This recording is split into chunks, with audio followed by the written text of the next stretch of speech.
welcome back to my channel. In today's video, I'll be sharing some last moment strategies for your JEE Paper 2 exam and how to study for it well and crack it and get into your dream college, maybe it be SPA or some other. So I'll also be answering a few questions you'll ask me by the end of the video. And don't forget to watch the first part completely because at the end, I'll be showing you my notebook which I used for J, which has all the formulas and every single thing you might need to crack the math section. And I'm telling you that will help you a lot. So let's get right into the video. So the first thing you need to understand is the paper pattern of the exam. So JEE Paper 2 has three sections: Maths, Aptitude, and Drawing, which you might already know. Math section is for 100 marks, Aptitude is for 200 marks, and Drawing is. This makes the total of 400 marks. Please note that the maths and aptitude section has negative marking, so you need to attempt this really carefully because you will lose marks than gaining, which is as much as terrible. So you should be in a state of making an adequate choice of which questions to leave.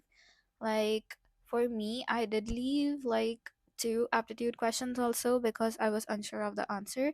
And I guess that was the best decision because negative marking is worse than getting 0 marks. And for drawing, there's no negative marking, so it's totally subjective, and I will come to that later. So, first, I'll be talking about in general tips, and then we will come on to subject wise tips of how to go about it. So, as you know, I'm a journal girly. I always had a planner with me, something like this. So, what I want you to do is first write all the topics which are untouched and do them first.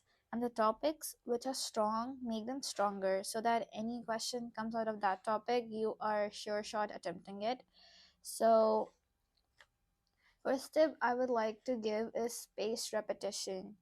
If you have approximately 1 month left for your exam, I won't say that do that topic maybe on the first week of Jan and then totally forget about it. Rather, what you can do is every 2 to 3 days repeat the same topic so that you memorize all the content for it, especially for aptitude and maths formulas. I used to blank out during exam when it came to formulas because they were so lengthy, most of them, and too many. So please memorize your formulas every few days if you do not reattempt the questions. That's the basic thing I can say. If this is your entire month and you do topic A on first, topic B on second, and topic B on third, when you're doing topic D on fourth, make sure you revise topic A along with topic fourth. And similarly, you will be revising the older content while moving forward, and this way you will retain things better. So, the next tip I will give you is to follow a quadrant system while preparing for your exam. Let's say your day can be divided into 4 quadrants: one from 8 a.m. to 12 p.m., next from 12 p.m. to 4 p.m., then 4 to 8, and then 8 back to 12 a.m. So, what I want you to do, listen to this carefully. For 2 quadrants of the day, I want you to focus on J maths. For the next quadrant of the day, I want you to focus on drawing and aptitude. And for the last quadrant of the day, I want you to study for your board's exam. Please note we can't ignore the board exam. It's as important as your JEE paper 2. But I hope you all are giving NATA along with JEE paper 2 because you should give all the exams just in case. We never know what will happen. So it's good to have backup options. And if you are giving NATA, your board score counts in your NATA score. So boards are equally important as well. So we are not skipping the board's preparation.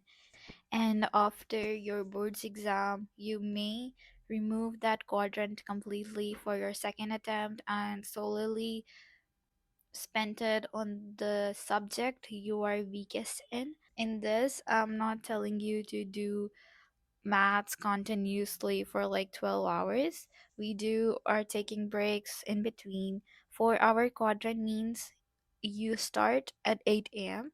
and study for as long as you can sit, then take like a 15-minute break and then study again. And once you are done with the goals you had for that quadrant of the day, you can take rest of the quadrant and then move on to the next. And with this schedule, you do get 8 hours of sleep, so that's a win. And this is what I personally followed. I never thought I'll tell everyone, but yeah, it was kind of intense. But if you think about it, you will wake up at 8 a.m. and then sleep for another 2 hours on bed, and then you realize that first quadrant of the day is already up. And if you do 8 hours of work in 4 hours, you will panic and things won't work out, honestly. It's not like you have to wake up at 8 a.m. I was never a morning person, so if I used to wake up at 10 a.m., I would sleep at around 2 or 3 a.m. And the schedule is totally flexible and you can alter it according to what you feel like. And before you jump into that, I would just like to say that the hours you study doesn't matter. It depends on the quality studying you're doing. You may take like 5 hours to do the same amount of work I might be doing in 2 hours. Rather being distracted on your phone, I would say put it on do not disturb and try to cover as much as you can in lesser amount of time. If you do that 5 hour work in maybe 1.5 hours, you can enjoy rest 2.5 hours or something. So that's my biggest tip I can give you. And now let's move on to subject wise study tips. So let's proceed with aptitude first. As you can see on the screen, these are the topics that you need to do. I'll just explain them briefly. In building construction, you are required to know basic information about construction, construction materials. So for my paper, I gave my attempt in 2024. There was a question that which building material is used for cladding on Lotus Temple. So you should be knowing a basic about famous monuments, which material they are made up of, because I have seen similar questions in PYQs also.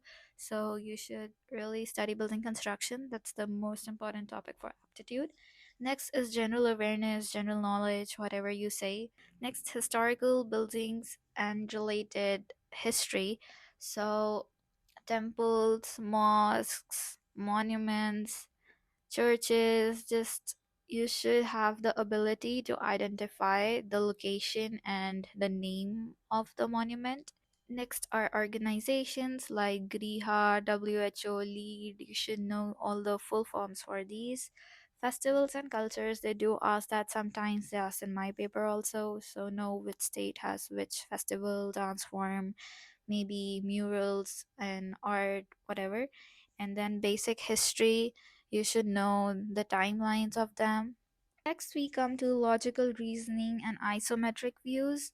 What they do is they give you like an object with an isometric view, plan, elevation, whatever, and then they can ask you the number of faces, edges, sides, all that. And for aptitude in general, I'll say do all the PYQs, then see the topics which have been repeating.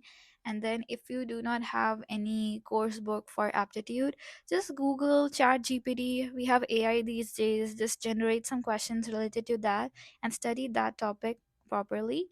And that's what advice I can give you for aptitude. It's not that hard. Everyone can do aptitude. The most difficult part is the math section, and we will hop onto it next. Guys, it's here what we all were waiting for. This is my notebook where I have written all the formulas for J paper 2. This took me like over 1 year to make. I was constantly adding more and more shortcuts and formulas I was scheming across while solving books and different PYQs. So I will show you a brief flip through of them. So I have everything topic wise.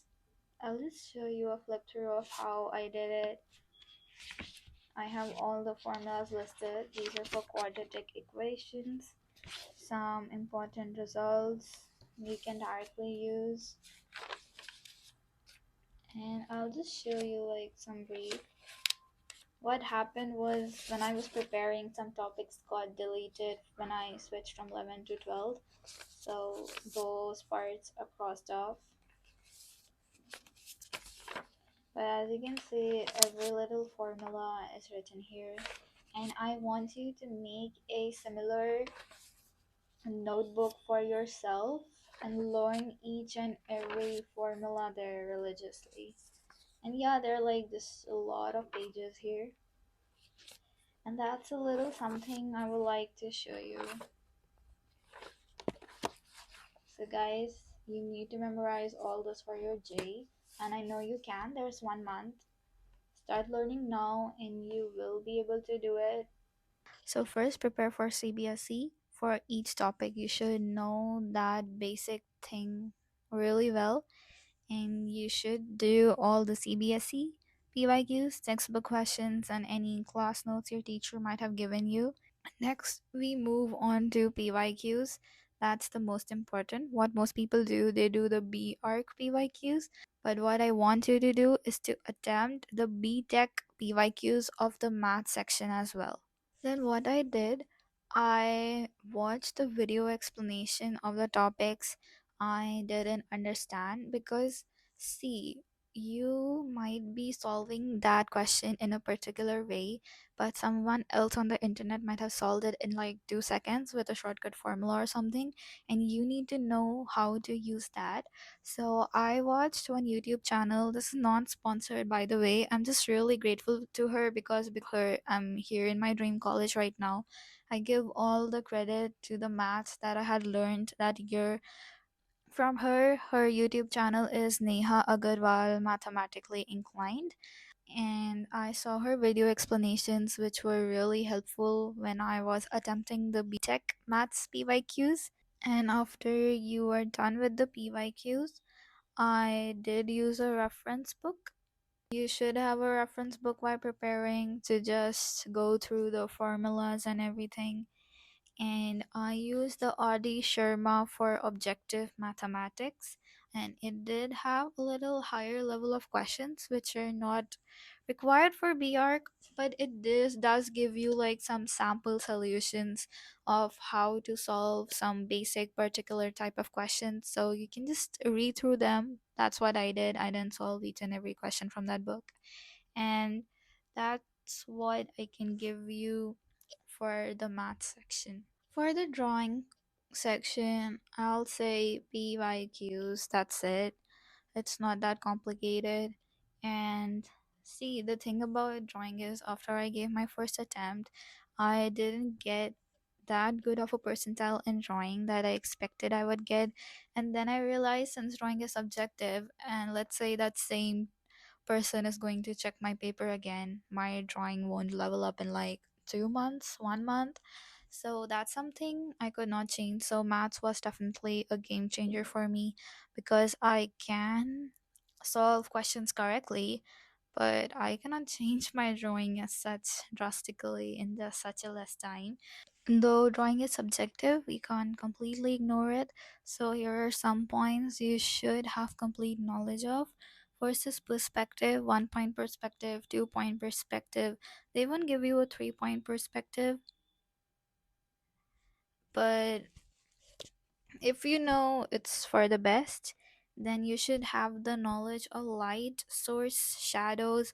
Like if the light is coming from direction, then the shadow will go there. And similarly, what part of the object will be shaded when you're making a composition. They'll tell you to stack objects and then make a composition. So you should know how surfaces react to light and give shadows in what shape and all that. Then be thorough with your pencil coloring skills and your rendering skills with normal shading pencils. And they may ask you to do like a colored one and one black and white. That's what usually comes. So just be familiar with both the mediums. And now let's move on to a few questions that you all asked me in the comments, and let's answer them now. If I have answered something before, I'll just skip that question. How many questions should I attempt in the aptitude section?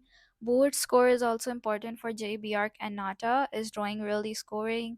What are the tips you would give someone, like the mistakes you made in your journey? Thank you so much for reading this. For aptitude section, attempt all questions. If you are sure you don't know any particular question, just leave those, but your goal should be attempting all questions of aptitude and scoring those 200 marks. And board score is important for NATA more than J, but you should be having 75%. And is drawing really scoring? If your drawing is good, it is scoring. I feel drawing is more scoring in NATA than in J. And that's what I felt for me personally. We might be at different stages in life where we have different amount of skills for that. So yeah, just remember drawing is subjective, but if you do know a maths question, that's like a +4 immediately.